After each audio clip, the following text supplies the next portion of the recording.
Bonjour, bienvenue dans cette guidance qui concerne aujourd'hui les objectifs de votre âme, on pourrait dire, votre mission de vie.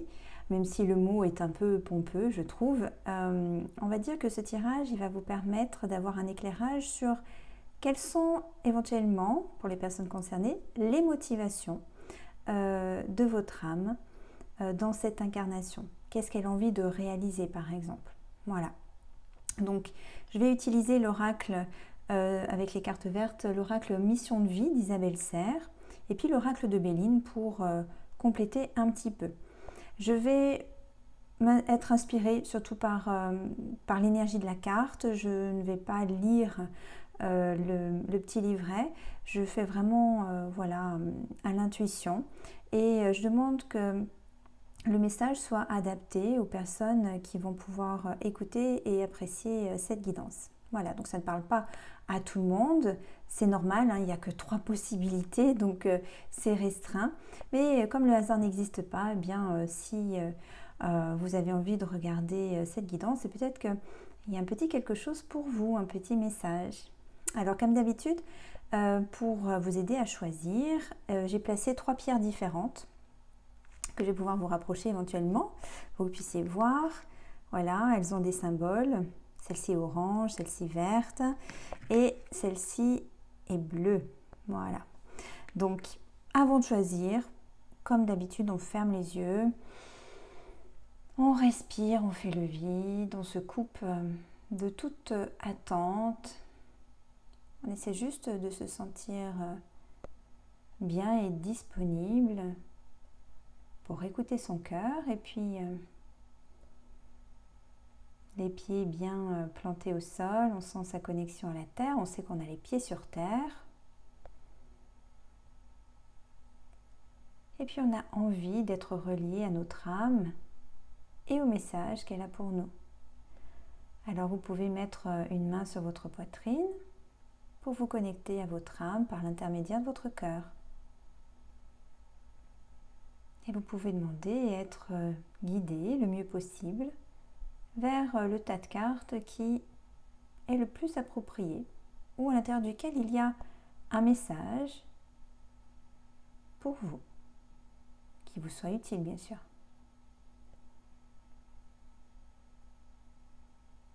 Et quand c'est bon pour vous, vous pouvez rouvrir les yeux et spontanément aller vers une pierre ou une autre. Voilà. Alors normalement, c'est assez rapide puisque ça ne demande pas de réflexion. Donc on va pouvoir commencer. Donc pour ceux qui ont choisi cette jolie petite pierre, on va regarder ce qu'il en est. Alors, on a la carte ici du dirigeant.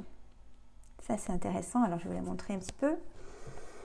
La carte du dirigeant. Alors qu'est-ce que cette carte vient nous dire? Moi je vais la regarder. Et je demande qu'elle nous parle pour les personnes qui sont intéressées par cette vidéo.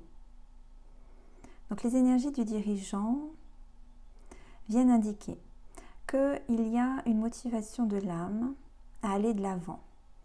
Ça peut indiquer une personne ambitieuse. Alors pour ceux qui ont choisi ça, peut-être voilà que vous avez des objectifs qui sont élevés ou des rêves, d'accord, des idéaux. C'est possible avec vraiment la volonté de les atteindre, mais aussi cette idée que c'est possible. Hein. Dans l'esprit du dirigeant, il y a une belle ouverture au niveau de la tête qui veut dire que on peut croire vraiment en ses rêves et donc en y croyant, on va dire qu'on favorise, on est sur un axe favorable pour que ça se réalise en fait. Hein. Voilà, il y a dans l'énergie du dirigeant aussi la notion d'accompagner, c'est-à-dire le dirigeant, bon, il est à la tête de quelque chose et il vient, il est responsable souvent de plein de manières différentes et de personnes notamment qui hiérarchiquement sont en dessous.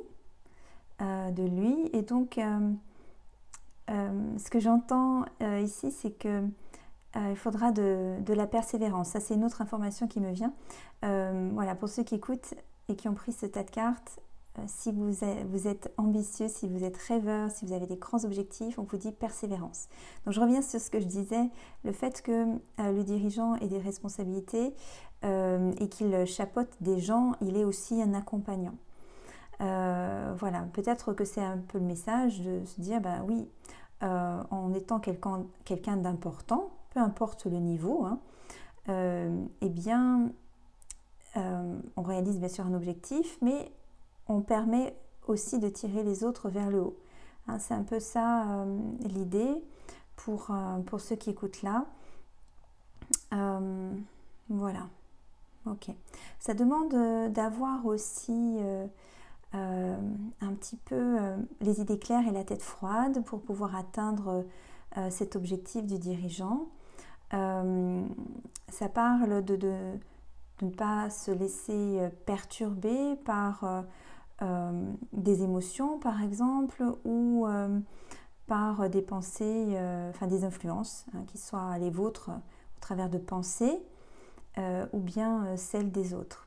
Alors ça ne veut pas dire qu'en devenant un dirigeant, on vous demande de vous couper de votre cœur et de ne pas écouter voilà, les conseils avisés. Voilà, c'est pas du tout ça. C'est juste qu'on est en train de dire qu'il y a ces capacités à être dirigeant parce qu'on est capable de ne pas se laisser envahir ni par les émotions, ni par des pensées parasites, pour justement pouvoir diriger. Celui qui est en haut, il doit avoir cette capacité d'avoir une vue globale et d'agir ou réagir le plus justement possible, mais de la façon la plus adaptée. Voilà.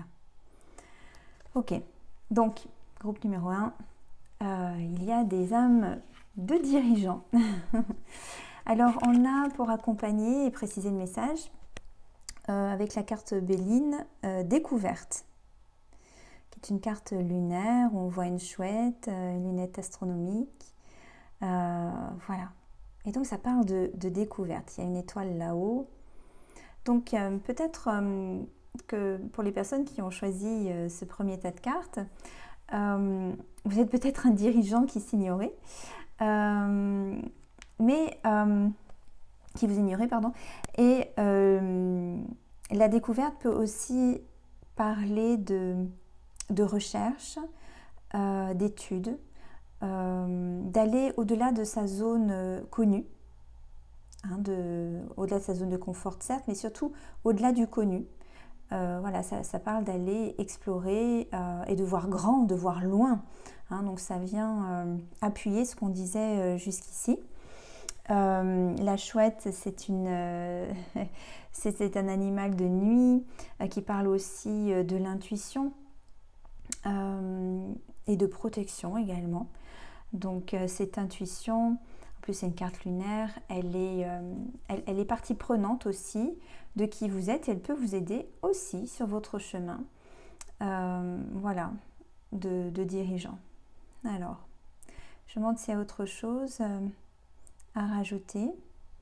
Alors ça peut être en lien aussi avec les sciences, avec des choses peut-être cartésiennes, mathématiques, scientifiques, c'est possible, hein, ou même, j'allais dire, philosophique, parce que le pont entre les deux, on l'a coupé depuis longtemps, mais à l'époque de la Grèce antique, les philosophes étaient des mathématiciens et c'était normal. Donc voilà, ce ciel aussi, le fait d'avoir cette carte découverte et cette lunette astronomique qui regarde vers le ciel indique certainement que oui, c'est chouette de croire en ses rêves et c'est une foi en fait, c'est une croyance qui est puissante et qui relie justement à plus grand, qui relie au possible, à tous les possibles. Il peut y avoir aussi, parce que cette lunette, elle regarde direction la gauche, direction le passé, vous pouvez vous révéler en fait dans des aptitudes que vous aviez acquis par le passé, dans cette vie ou dans une autre. Voilà. Voilà pour ce premier groupe, pardon. Bon, bien sûr, ces messages sont ciblés, donc ils parlent à certaines personnes, mais dites-moi en commentaire si ça vous a concerné, qu'est-ce que vous en avez retiré. Très bien. Puis maintenant, on va pouvoir passer au deuxième groupe avec celui qui a choisi cette petite pierre. Voilà. Alors, ici, déplacement. On a tiré la carte déplacement. Ce sont des cartes qui ont sauté du tas, hein. Je ne les ai pas tirées en fait, elles sont venues toutes seules. Ok. Alors, bien sûr, quand on voit cette carte, on parle de voyage. Donc ça peut être les petits ou les grands déplacements. Là, c'est vrai qu'en voyant cette carte, on a plutôt tendance à penser aux grands déplacements, aux grands voyages. Et ça peut parler aussi d'humanitaire, quelque chose lié aussi, donc soit à l'humanitaire, soit à tout ce qui va être écologique, développement durable, voilà. Ça peut être aussi le tourisme, bien sûr, parce que les voyages, bon, on peut viser le tourisme aussi d'un point de vue professionnel. Ok, je sens que autour des déplacements, il y a de la richesse. Donc ça peut être la richesse financière, mais c'est aussi et surtout, j'allais dire, la richesse pour l'âme, l'enrichissement des contacts qu'on fait, parce qu'à chaque fois qu'on est en déplacement, on est justement sorti de nos habitudes, même si on peut se déplacer loin dans des endroits qu'on connaît. Il n'empêche que quand même on est extrait de notre petit univers connu dans lequel on a des habitudes, et à chaque fois qu'on est dans ces déplacements, il se passe des choses en nous. Voilà, que les déplacements soient d'ordre professionnel ou personnel, il se passe toujours des choses qui font que ça enrichit l'être, vraiment. Parce qu'on est en contact avec voilà, des gens un peu différents de nous, qui ont des habitudes différentes, qui pensent autrement, dont les us et coutumes sont différents de nous. Le langage aussi, le climat, l'atmosphère, la lumière, les vêtements, la nourriture.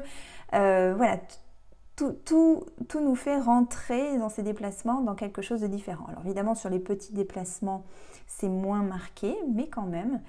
Et sur les grands déplacements, ça l'est beaucoup plus. Voilà. Ça parle aussi d'ouverture de cœur dans cette carte, en tout cas pour aujourd'hui, pour la guidance que j'en fais. Cette ouverture de cœur, elle permet de créer des liens, et de créer des liens comme un réseau lors des déplacements. Voilà. Au fil des déplacements, vous êtes un peu comme une araignée qui tisse sa toile et qui vient structurer quelque chose sur lequel vous aimez vous déplacer en fait. Voilà. C'est faire un petit peu du monde entier sa maison, c'est vraiment se relier au monde entier, se relier à l'ensemble, quoi. Hein. Il y a quelque chose de très positif autour de connecter des espaces et des gens différents. Ça ouvre le cœur et voilà, c'est du lien positif. Ok. Alors, on va regarder un petit peu la carte qui vient avec pour nous donner des petites précisions. Donc, on a la carte Inconstance du Béline. Donc, c'est une petite carte lunaire. Et puis on a une espèce de personnage qui sort d'un nuage et qui souffle sur une maison. Là, on voit le drapeau qui vole. Voilà. Donc là aussi, ça peut évoquer le mouvement, d'accord ? Peut-être des déplacements par les airs. Hein ? Donc les pilotes de ligne, les hôtesses de l'air. Voilà, c'est fort possible. Ça peut parler aussi des influences qui sont exercées lors des déplacements. Comme je disais, des influences des habitudes locales, de la nourriture locale, de la météo locale, bref, tout ça. La maison, c'est un peu vous, quoi, en fait. Donc, ça vient, oui, souffler sur vous. Ok. Alors, la carte, le message, quand même, c'est inconstance. Donc, je pense que ça vient renforcer l'idée de déplacement, c'est-à-dire que il y a une sorte de fréquence, quand même. On est amené, pour ceux qui ont choisi ça, au moins pour un temps, de pas vraiment se poser, mais de se déplacer fréquemment, hein, puisqu'il y a cette notion-là d'inconstance. Ça demande d'être quand même psychologiquement assez stable, voilà, parce que tous ces changements, hein, les déplacements, c'est des changements, ça a des effets positifs aussi, beaucoup, mais ça peut aussi avoir des effets un peu moins positifs si justement émotionnellement ou psychologiquement on n'est pas stable. Par exemple, il ne faudrait pas que ce soit une fuite, d'accord, mais que ce soit vraiment choisi. Là, si on a envie de découvrir le monde, de faire ses déplacements, de voyager, il ne faut pas que ça soit pour fuir quelque chose. Voilà, c'est ça qui est important. Voilà, donc ça demande d'avoir aussi un côté adaptable. C'est important. Voilà, au niveau psychologique, de pouvoir s'adapter, d'être à l'écoute beaucoup de ce qui vient à vous. Voilà. Mais ça permet d'évoluer aussi, d'apprendre beaucoup de choses et au travers des déplacements, des voyages, de la différence, on apprend à se connaître aussi et on renforce son caractère, on renforce son idée du monde, hein, parce que le monde, on le voit un peu à la télé, dans les magazines, sur Internet, il est ce qu'on nous montre à travers tous les médias. Mais quand on en fait l'expérience, c'est autre chose. Et ça construit énormément. C'est quelque chose qui est positif. Voilà. Si en vous déplaçant, je ne sais pas, au Vietnam, vous rencontrez des gens chez qui vous passez quelques jours, vous vivez une expérience particulière, puis qu'à la télé, on vous dit le contraire, vous saurez que la réalité, c'est celle que vous avez vécue et pas celle qu'on vous raconte. Hein, donc ça vous rend plus solide aussi. Ça vous fait connaître le monde par l'expérience. Alors je ne dis pas que ce qu'on dit dans les médias, c'est toujours des bêtises. Hein. Il y a de tout. Donc voilà, ça souffle fort pour ce deuxième groupe. Très bien, dites-moi là aussi en commentaire si ça vous a parlé. Voilà, ça m'intéresse. Et enfin, pour le dernier groupe qui a choisi cette jolie petite pierre bleue, on va regarder. Alors, ici, on a le communicant. Jolie carte. Là, c'est champêtre. On est beaucoup plus ancré dans le communicant par rapport au groupe précédent. Alors, qu'est-ce qu'elle me dit cette carte quand je regarde ça? Alors, je sens que dans cette forme de communication, il y a beaucoup de subtilité. Hein, c'est certainement les fleurs que je vois, cette femme, voilà. Il y a quelque chose de raffiné, de subtil. Donc, c'est peut-être des voies de communication qui sont peut-être pas des voies... alors, ça peut être des voies évidentes, hein, comme parler à la télé, à la radio, écrire. Mais ça peut être aussi au travers de l'art, quelque chose de plus subtil. On peut communiquer au travers de l'esthétique, de la beauté. Hein. Voilà, ça peut être aussi une communication plus psychique, une communication d'âme à âme, hein, ça peut aller jusque-là, hein, c'est-à-dire un peu télépathique. Alors c'est un petit peu ce que font les psychologues quelque part, hein, il y a une part de... Alors peut-être qu'ils aimeront pas que je dise ça, mais dans la façon d'appréhender l'autre, on se sert aussi de notre sixième sens, hein, de l'intuition, Et il se passe beaucoup de choses au-delà des mots, au-delà même de la gestuelle, du comportement. Il y a la façon de ressentir l'autre. Donc peut-être que cette communication, elle est assez subtile, assez raffinée. Donc vous verrez ce que ça vous dit. Moi, voilà, je vous parle de l'esthétique, de l'art, d'une communication spirituelle, d'âme à âme, d'une communication télépathique, intuitive. Voilà. Ok. Alors, qu'est-ce que ça peut nous dire aussi pour vous qui avez choisi cette carte? Alors, on parle du pouvoir de l'intention. Voilà, que le pouvoir de l'intention fait partie intégrante du rôle qu'on veut jouer. C'est-à-dire que, évidemment, il y a ce qu'on vient communiquer et qui est audible ou visible, ou voilà. Et puis, il y a l'intention à l'intérieur de ce qu'on communique qui tient une place vraiment prépondérante, qui est très importante. Donc, je ne sais pas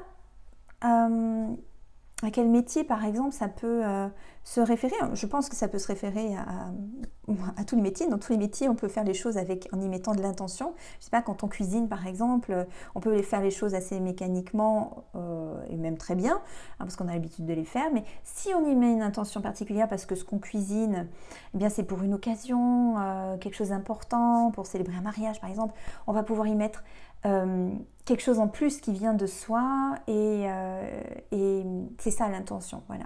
Donc on est sur quelque chose d'un peu subtil quand même, hein. Ok. Ça parle aussi d'harmonie, comme je la vois sur cette carte, de connexion aux éléments, voilà, de recherche d'harmonie, ouais, dans le rôle qu'on veut jouer. Pour ouvrir justement les consciences, les esprits en tout cas.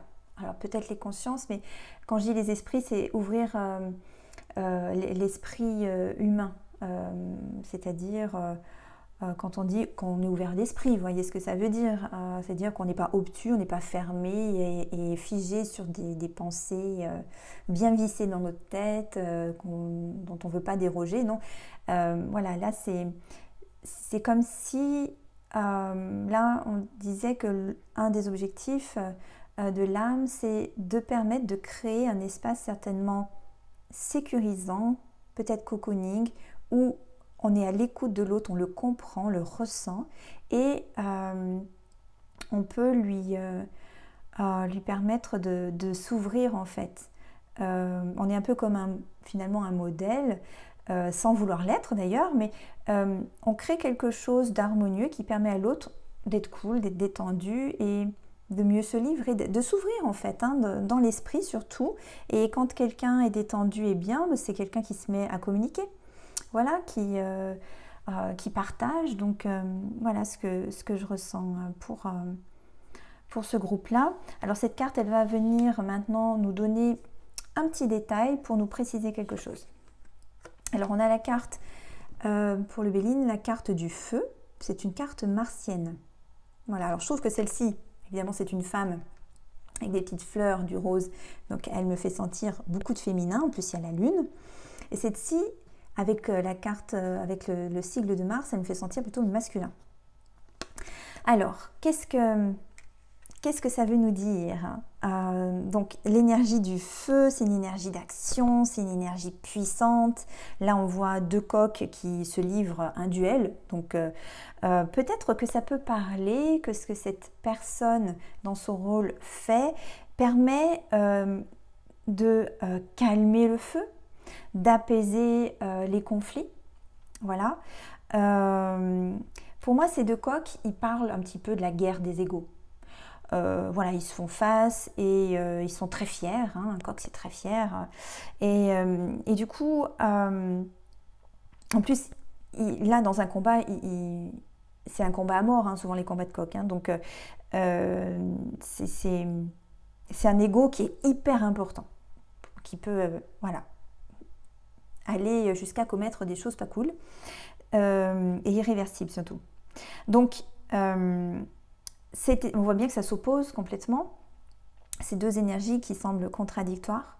Donc, ça peut nous indiquer, comme je viens de le dire, que dans le rôle que vous choisissez ici, eh bien, vous allez pouvoir faire diminuer le feu, faire baisser ou disparaître les conflits, ou les mettre au jour, travailler avec les égos des gens pour, j'allais dire, les apaiser, les discipliner. Hein, moi, je le ressens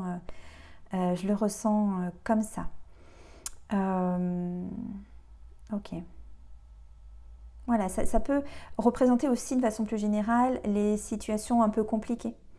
Ça peut être une personne qui est intervenante et qui est très douce, une très bonne communicante, qui vient amener du dialogue là où on sait plus parler en fait, où on sait juste se crier dessus et se taper dessus. Hein, donc bon, il y a plein de lieux comme ça où on peut intervenir pour les gens. Voilà ce que je peux dire pour le troisième groupe. Si ça vous a parlé, faites-moi un petit message. Et si vous avez envie qu'on regarde d'autres missions de vie, je peux vous refaire une vidéo mission de vie pour que ça parle à plus de gens. Parce que, encore une fois, là, il n'y a que 3 possibilités, donc ça ne peut pas parler à la terre entière, c'est évident. Donc faites-moi signe, ça me fera plaisir de vous lire et de vous répondre. Voilà, je vous dis à bientôt. Au revoir.